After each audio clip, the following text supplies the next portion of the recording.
Hello and welcome to my super expert tutorial on how to make raspberry and white chocolate fudge. You need 2 pounds or nearly a kilogram of granulated sugar, half a pint of double cream, about 100 grams or 4 ounces of butter. If you're not sure how much 100 grams is, it's about that much. Then you just need a few drops of vanilla flavouring and your extra flavour ingredients. You can use any kind of like dried fruit or whatever. I'm using dried raspberries and white chocolate chips, but you can use raisins, you can use dried papaya, you can use pretty much anything. Just don't use any wet things like fresh fruit. Doesn't work because all the juice comes out and it ruins the consistency of it. It's a mess. It's a mess. I've tried it. It doesn't work. Now, equipment-wise, what you need is a big pot, preferably with a lid, and if it's heavy, that's even better. This one isn't particularly heavy, but the heavier it is, the better, because what we're looking for throughout this recipe is a slow transference of heat. It's very important. You need a hob, obviously, and you need a deepish baking tray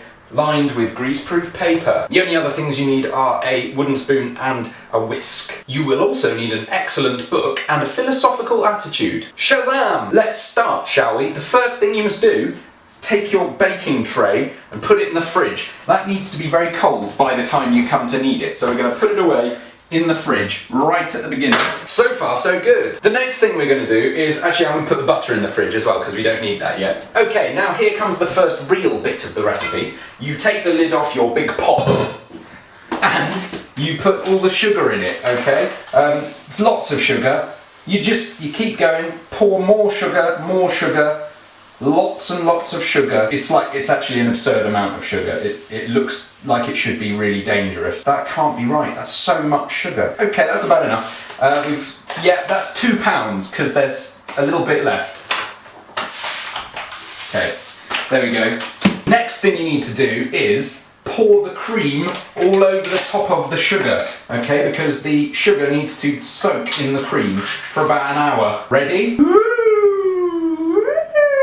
Okay, at this stage, it should look a little bit like this. So just get the cream moving around, get it to cover all the sugar, and give it a little wiggle.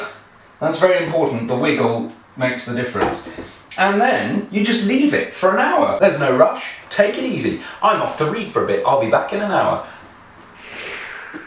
Turns out ladders are dangerous, so that's worth knowing. Anyway, time to get back to our cooking. It's been about an hour and now the fudge looks pretty disgusting, but we're going to change that. We're going to make it look really good. The next step is to get the wooden spoon and turn on the heat slightly. As I say, we want a slow transference of heat throughout, so I'm going to start on a nice low heat, like, well, not 1 because it's really boring, but put it on 2 or something. The aim at this stage is just to get things moving so that the sugar starts to dissolve. It'll slowly stop looking quite so hideous. It'll start to come together and look a bit more like a kind of a paste, and you just keep it moving. You may be thinking, it doesn't look like very much for such a big pan. Why do you need such a big pan, George? Well, I'll tell you why. It's gonna grow. It's gonna grow a whole lot. It's like a little baby, and it will grow into an adult, and you know, it will get like an attitude, and it will learn bad language and everything. This is why I love this recipe so much. Slow heat, slow heat. Now, after a certain amount of time, or when you get bored of this bit, go back to the fridge, get your butter out. We're going to start adding the butter as it gets warm, just piece by piece. I'm going to do 2 pieces. And as it heats up, the butter will start to melt, obviously. Cooking is basically easy. You just make stuff hot until it's delicious, and then you eat it. And slowly, as we stir, things will start to come together. I turned it up to 3 because I was just getting bored. Come on! Don't hit your face on that thing there. I'm going to put that away. I've just realised I can turn on this light as well. That's a little bit better. Not for you, but for me. This is where it starts to get genuinely complicated, okay? So concentrate-y faces on. What we need to do is bring this mixture to the boil. So, I'm going to turn it up to 4. Careful. Now the thing about making fudge is that you have to heat the thing to a very precise temperature. Now I don't know what that temperature is. Someone told me once and I forgot. I even have this rather nifty sugar thermometer which I've never used because it's pointless and it doesn't work. What you need to do is heat it to the precise temperature at which you get bored. Okay, and then you're done. Mix and stir, make a cake for donkey. I don't have a donkey. Okay, things are really starting to happen now. It's starting to bubble and boil. And now is about the time when we want to put in our vanilla essence. Now you can use real like vanilla pods, but they're just so expensive. So I tend to use the bottled stuff, which apparently it's impossible to take the lid off with one hand. Oh no, it isn't. Cool. So you just want a couple of drops of this, okay? Careful, careful. Oh, that's probably too much. And then stir it in, quickly, quickly. It'll sizzle a little bit, but it's gonna be delicious. Now what we're going for at this stage, right, is a gentle simmer for about the next hour, okay? And we're gonna just stir it once every 5 minutes or so to stop it from burning. Pop on the lid, groovy.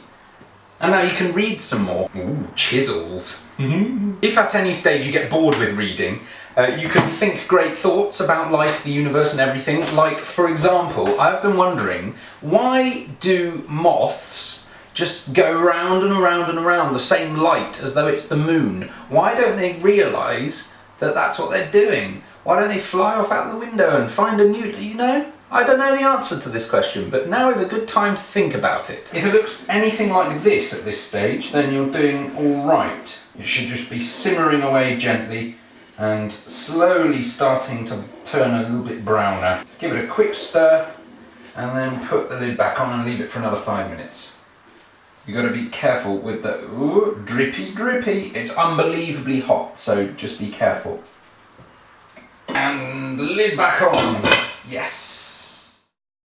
And that, ladies and gentlemen, was about as far as I got before I realised that I'd completely ruined it. I'm not really sure what went wrong. I'm going to blame my tools. I think the pan might have been slightly too thin or slightly too wide, but all the moisture got out, and this is what happened. It's basically fudge flavoured sugar. It's quite nice, but it's not fudge. Yeah. So I went out to the shops again at 11:30 at night. It was quite yummy actually still. And bought more sugar and more cream and had another go, and it was only marginally better. This was my second attempt, which sort of looks like fudge, but it's still grainy and crumbly and rubbish. So the moral of the story really is that no matter how well prepared you are, no matter how many times you've done something before, and I've done this a lot of times before and this has never happened, you can never know what might happen this time. You can never be sure that everything will turn out exactly the way you hoped it will. So, you know, best just to be zen about it, I suppose, and try again another time. It might end up making a pretty good video anyway. So happy not quite fudge day to you, and I'll see you next week. Mediocre. I am George. Town.